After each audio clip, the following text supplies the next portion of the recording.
few days ago, I turned 42. If I don't comb my hair just right, the bald spot shows.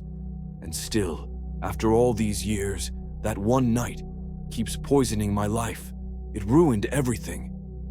Today, I'm going to describe what really happened. You can believe it or not, that's up to you. But I still live with this shit. Let me start with a bit of context. My pants and jackets are always a little wrinkled because I can't use wardrobes. I actually sealed off the sliding closet in my apartment. My trash bin is in the corner of the kitchen, not under the sink. Every cabinet, even the ones I rarely open, is latched with plastic baby locks. You know the kind. I don't have kids. I don't have a partner either. I sometimes hire escorts, but only when we stay in my apartment. My fridge has nothing but sauces and cheese. My freezer's stuffed with meat, most of which should probably be thrown out. I hate using the fridge. I eat at Subway, Burger King, diners, that kind of thing. That's why I'm fat. I installed motion-activated LED lights inside all the kitchen cabinets. Makes it easier to open them with the lights on. The oven light is always on. The oven door is sealed around the edges with metallic construction tape. If the bulb ever burns out, I honestly don't know what I'll do. At work, I don't use the office bathrooms. Each stall is a tiny windowless box. You have to open the door first, then turn on the light. That's too much for me. If it gets bad, I run to the McDonald's near the subway station. They have open stalls and plenty of people around. I think you get the idea. My apartment is a small studio. The windows are large and face the sun. I harassed the real estate agent over this, wouldn't settle for anything else. Extension cords run everywhere. I've plugged emergency LED lights with backup batteries into every socket. If the power cuts out at night, they'll turn on automatically. It's only happened twice, both times during the day. But I check the utility company's website regularly, just in case. Yes, I sleep with the lights on too. My ceiling fixture has 200-watt bulbs. I keep a huge stash of replacements in the hallway closet. I also have 3 floodlight-style flashlights placed around the apartment, one always right by my bed. I could go on about how I live, but I think you get the picture. I've been deathly afraid of the dark since I was a kid, especially dark enclosed spaces. If I ever get stuck in an elevator and the lights go out, I'll just die. That would honestly be a mercy. I tell my coworkers I use the stairs to lose weight. 7 floors up and down every day. At my size, no one questions it. But truthfully, my life is hell. So let's get to the story. The one that started it all. June 25th, 1984. I can forget my own birthday, but never that date. Every year, as soon as evening falls, I force myself out. I go to the movies, 4 showings in a row if I can. Or to the theater, the circus, a rave, a nightclub, less often, too dark, too many drunk kids. One time I ended up in a gay club by mistake, but I didn't care.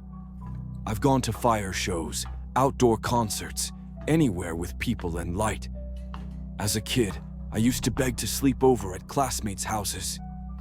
Pathetic. When that didn't work, I clung to my grandmother's apron strings like my life depended on it. I was 11 when it happened. It was a warm summer evening. I was hanging out with a bunch of other neighborhood kids, give or take a year or 2 in age, on a dusty, beat-up playground nestled between rows of 5-story concrete apartment blocks. That's where we all lived. The only reason I was ever allowed into their little clique was because I lived in the same courtyard. Even as a kid, I was chubby and painfully shy. Mostly, I was the tag-along, the target, the joke. Kids can be cruel like that, and you'll see more of that soon. I don't even know why I kept trying to be part of that group. I guess I couldn't bear to be completely alone, a lonely fat kid desperate to belong. Looking back, I understand it now. Maybe I even understood it back then, but just kept lying to myself, telling myself they weren't bad people. Besides, there were 2 girls my age in the group. One of them, skinny with freckles, I had a huge crush on.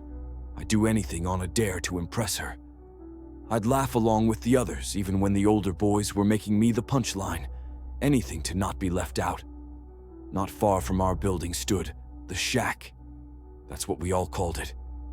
It was a long 2-story brick building with a slanted wooden roof, surrounded by empty lots, broken glass, and construction debris.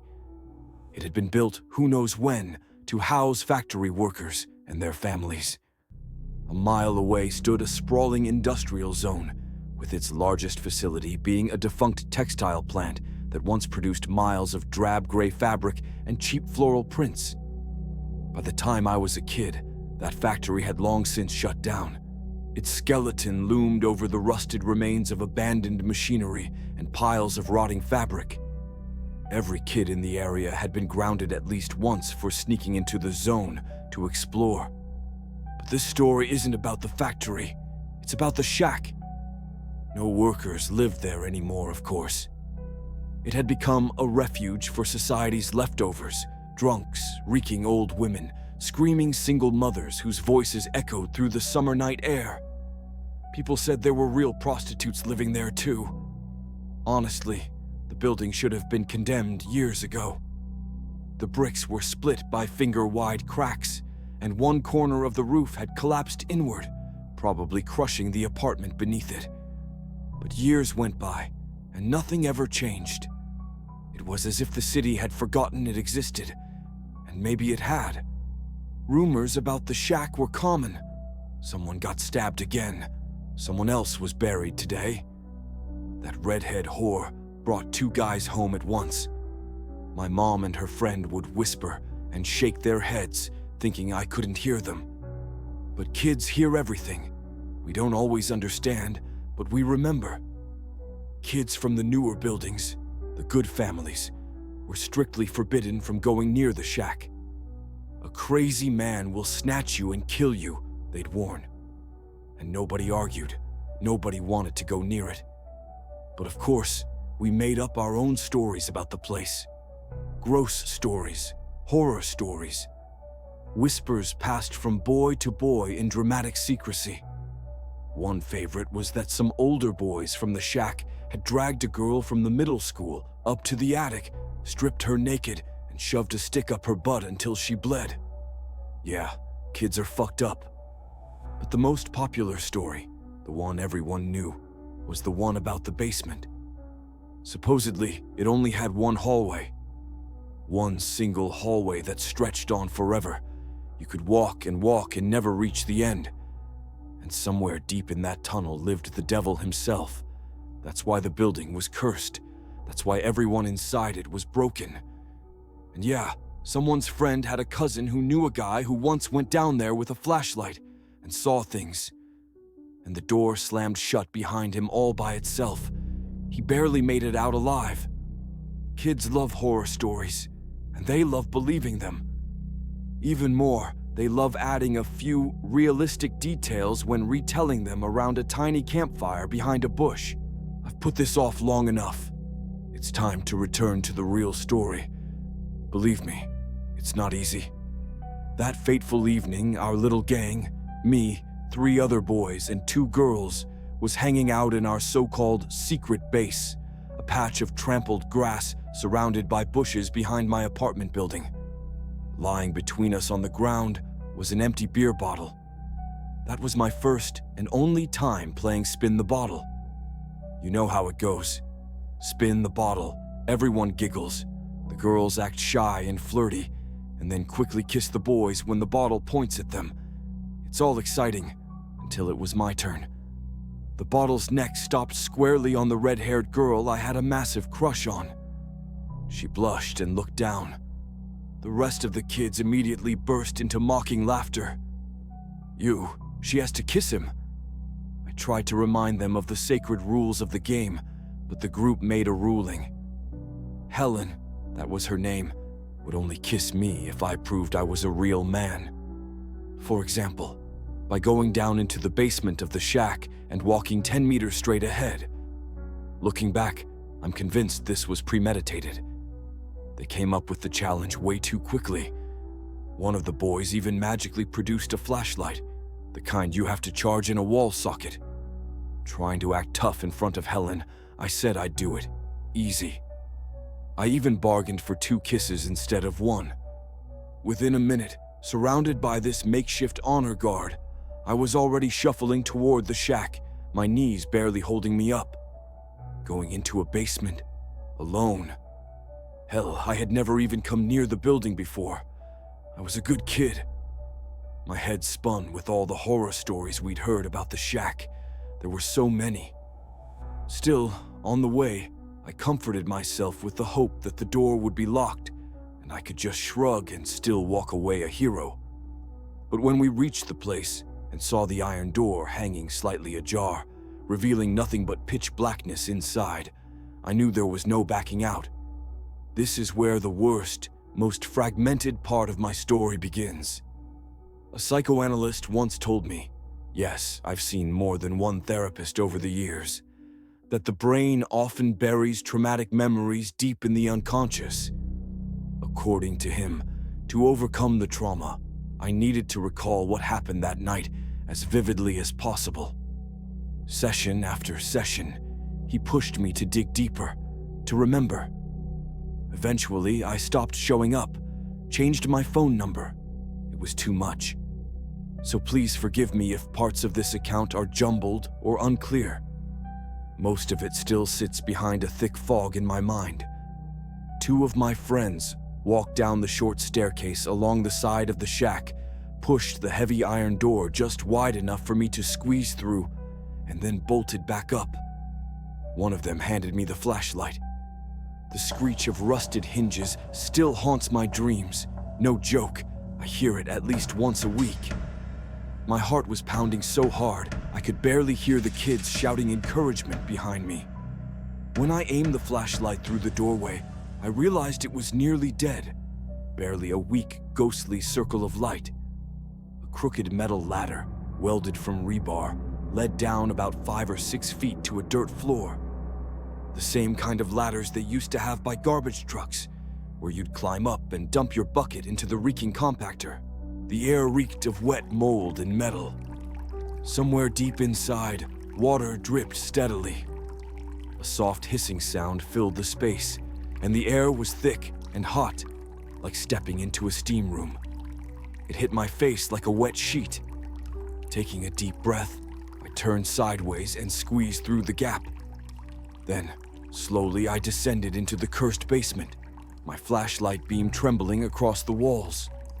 Most of the illumination came from the faint daylight bleeding through the cracked open door. There were no bulbs, no switches, nothing. Just me, the darkness, and whatever was hiding in it. Any basement is a scary, mysterious place, especially when you're 11.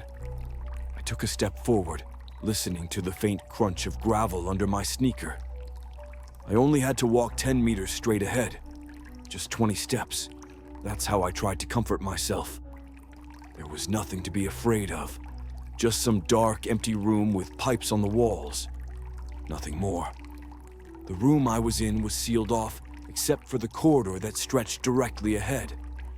Pipes of different sizes, wrapped in soggy, half-rotted fiberglass insulation, ran along the ceiling and floor, vanishing into the darkness. Taking 20 steps meant entering that darkness. After letting myself adjust to the surroundings for a moment, I started moving forward, eager to get this over with. With every step, the faint noises from the outside world became more muffled, like they were being smothered in the same damp fiberglass. The weak flashlight beam grew dimmer, fading into the swirling mist in the air. I clearly remember the thoughts I used to keep myself from panicking. Do all basements have this weird acoustics? Why was it so humid and steamy? Wasn't it summer? The radiators shouldn't even be running. Just as I was nearly at the start of the corridor, I heard laughter behind me and the sound of metal scraping. I screamed. Turned around just in time to see my 2 friends pushing over the makeshift ladder. They bolted out the door and slammed it shut with a heavy metallic clang. Just like that, they were gone. I think I heard one of the girls shout in protest before the door closed, sealing me in complete darkness. To this day, I hope that voice belonged to Helen. I don't want to think she was part of it. That's when I had a meltdown. Or maybe it was a full-blown psychotic break. I screamed like a banshee, voice cracking, crying, begging. I tried to open the door, stretching my arms over my head, pounding it with both fists. I clawed at the concrete wall, tried to lift the heavy ladder. None of it worked. I was locked in the basement. The shack's basement. I sat sobbing against the cold wall, under that merciless slab of iron sealing me in, sweeping my weak flashlight across the corners, expecting at any second to see some monstrous creature crawling toward my feet. I don't know how much time passed, but eventually I noticed the flashlight dimming.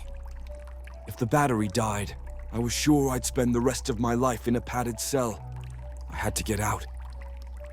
There had to be another exit on the far side of the building. All I needed to do was walk through the corridor, straight ahead, no turns, and I'd be saved.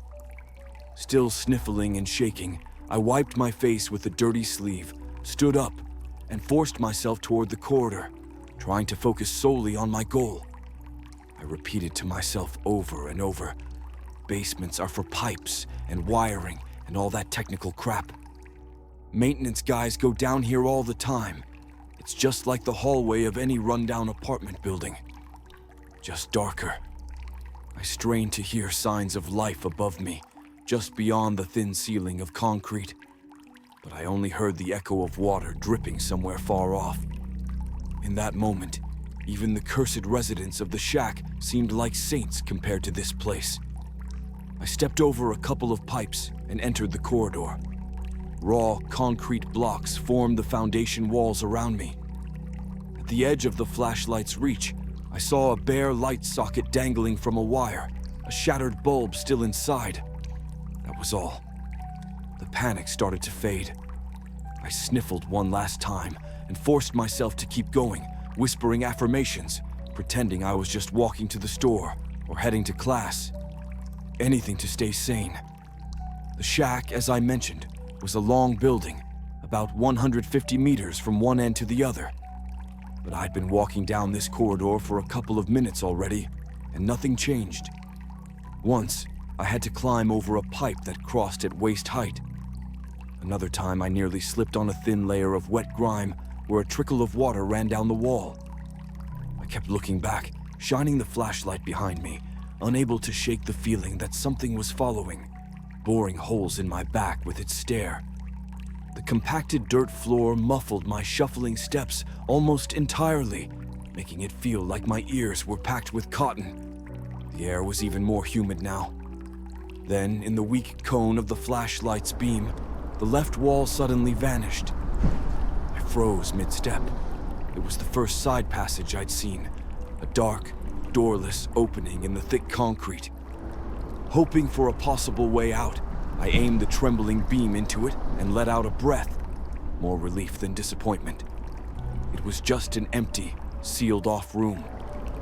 A few stray pipes converged in the far corner, forming what looked like some kind of maintenance junction. Maybe central heating for the building or something like that. I started to turn away, about to lower the light. Something moved in the shadows behind that knot of pipes. My guts twisted into a cold, slimy knot. I pressed myself against the opposite wall of the corridor, keeping the beam fixed on the corner, and slowly started backing away, eyes wide, scanning the tangled shadows that seemed to slither whenever I shifted the light. No movement. Not again. For a moment, I convinced myself I imagined it, that it was just nerves. But then, when I was far enough away that I could no longer see into the opening, a sharp metallic clang rang out from inside the room. It echoed through the pipes, bouncing along the corridor walls. I let out a short, high-pitched wail and bolted. I ran blindly for a while, till I tripped over a low pipe near the floor and hit the ground hard, scraping my palms against loose stone. The flashlight's glass lens cracked, but it still worked. Clutching it in both hands, I sat there for a long moment, panting, swinging the beam back and forth along the corridor. Nothing, just a rat or a cat, I whispered, muttering the worst curse words I knew, like a protective spell. It helped. I stood up, this time sweeping the light more carefully along the floor as I walked. A thought even flickered through my mind. How cool it would be to tell this story someday, sitting safely at home. Maybe even impress Helen, an actual adventure. I might have to tweak a few details, of course. I'd come pretty far by then. Surely the exit had to show up any moment. If only it was open. I said it was quiet. That wasn't entirely true. Besides the muffled drips and the scrape of my own steps, I'd begun to notice a rhythmic humming sound up ahead. Like machinery running far in the distance. It was faint, but steady. I must have been hearing it for a while, and just tuned it out. And then I saw it. Another gap in the corridor wall, just barely touched by the beam. An open doorway. Without realizing, I started walking on my toes. I wanted to pass it quickly, quietly. But as I neared it, I couldn't resist. What if something was inside? Not knowing would have been worse. What I saw was a long room with a row of brick pillars running down the center. It stretched parallel to the corridor I was walking through. My flashlight didn't reach the far walls. Thick pipes lay on the floor behind the columns, wrapped in faded fabric. I could hear the faint sound of water trickling inside them. Near the entrance stood a crude iron table and an old, varnished wooden chair with its padding long gone. That was the entire furnishing. Against the far wall stood two old electrical cabinets. One of them was missing its door entirely, exposing a mess of wires dangling with aged electrical tape and a couple of ceramic insulators. The second had a half-shut door stamped with a faded warning. Danger. High voltage. I wasn't planning on going anywhere near it. I just kept walking down my corridor. Sorry if I'm over-describing things. I said this story might be boring.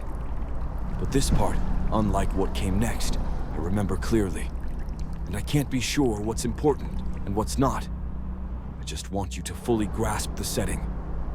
Especially since a few steps past the room's entrance, I heard it. A rusty hinge creaked, and a woman's voice called my name. Ima Dimochka.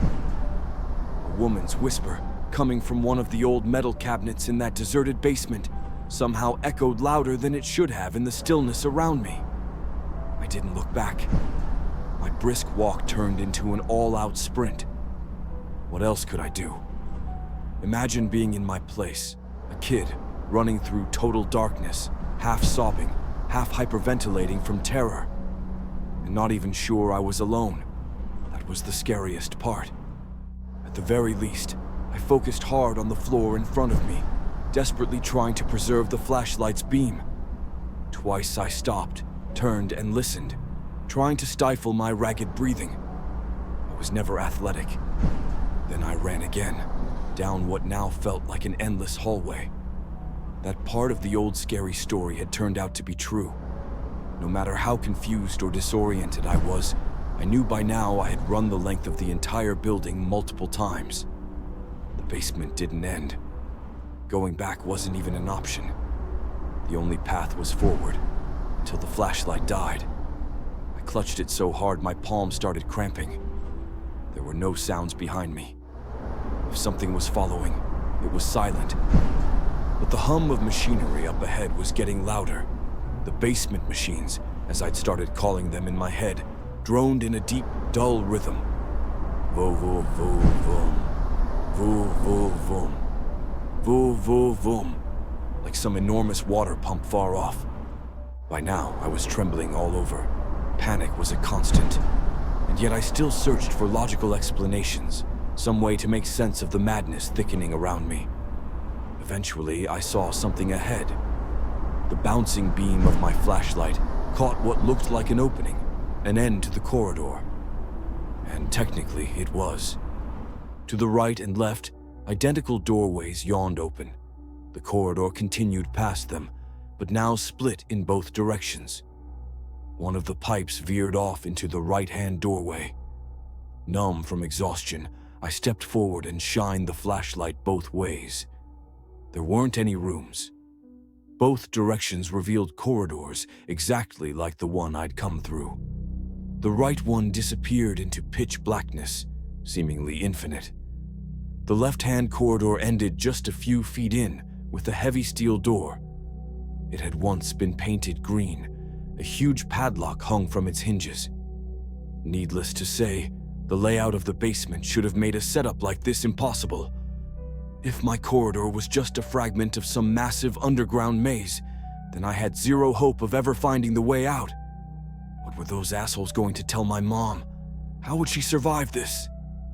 I stood at the junction, biting down on my swollen lower lip.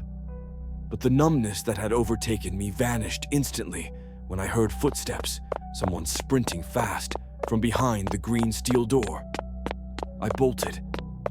I managed to get a decent distance from the intersection before the door behind me began to shake violently. I kept running. I'd never run that hard, not even during those awful gym class mile runs. I tripped more than once, sliced my leg open on a rusty nail sticking out of a wooden crate I didn't see. I clung to my dying flashlight like it was life itself. Got back up, ran more, walked, scraping my arm against the wall, ran again. At some point, I jumped over a round maintenance hole in the floor, and from it came the high-pitched laughter of a child. I don't know how many doorways I passed, dozens probably. That must have been when I started losing my grip. With every breath, reality itself seemed to warp. An ear-splitting cat's meow rang from the ceiling. I ran. A red light flickered in one of the side rooms, revealing walls that pulsed and bulged with folds of wet flesh. I ran. A television hung from a cord, broadcasting nothing but static. Ocean waves crashed from a broken toilet surrounded by trash. A mirror shard sprouted a corrugated stalk with a blinking eye and a bloodied, fleshy flower at the end. It asked if I liked it, if I wanted to lick it. I swung my flashlight at it and kept limping forward. The humming of the basement machines, vum, vum, vum, now came from everywhere, synchronized like clockwork, like they had a purpose, like something had wound them tight with a goal in mind. Someone peeking through a round hole in the wall whimpered that they were hiding inside the concrete because nobody loved them. I didn't care. Screw him.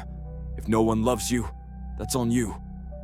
A smiling cartoon face painted on the wall slapped me across the face, reeking of dirty socks. I actually got mad and started yelling at it, but it just let out a shrill giggle and vanished behind some kind of industrial photo-cutting machine stacked with hundreds of triangle-shaped photos. Photos of beautiful children. I even picked up a few. The prettiest kids you ever saw. When the corridor split into 118 different paths, I took the one broadcasting a radio signal. I could barely walk anymore, completely spent. The radio announcer chuckled, mocking me for being a fat, weak little boy, and told me I should probably go hide too. So I called him a fag. Didn't even know what it meant. Just something the older kids at the vocational school shouted when they hung out near our building. He got offended, said he was going to call my mom. Whatever. Go ahead. The flashlight finally died.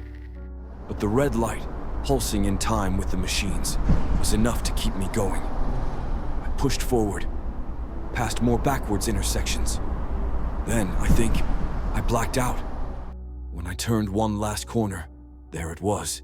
The evening sky, stars twinkling, framed in a doorway, and the pale faces of my friends, all yelling over each other, trying to help me out.